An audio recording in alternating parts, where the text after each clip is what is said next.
Today, 150,000 farmers in India have committed suicide in areas where seed has been destroyed, where they have to buy the seed from Monsanto and buy it every year at very, very high cost.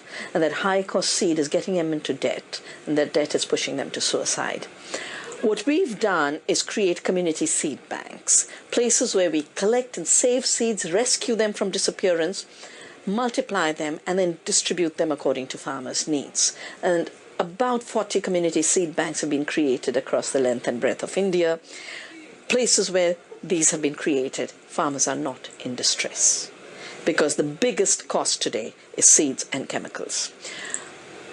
These seed banks have now been a new place where we can respond to the new crisis of globalization on the one hand and climate change on the other.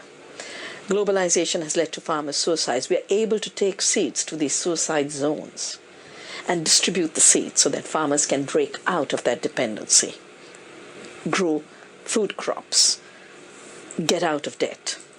We've been able to create community seed banks to deal with climate change, with the extreme flooding, the new droughts, the cyclones, the hurricanes that lead to salinization.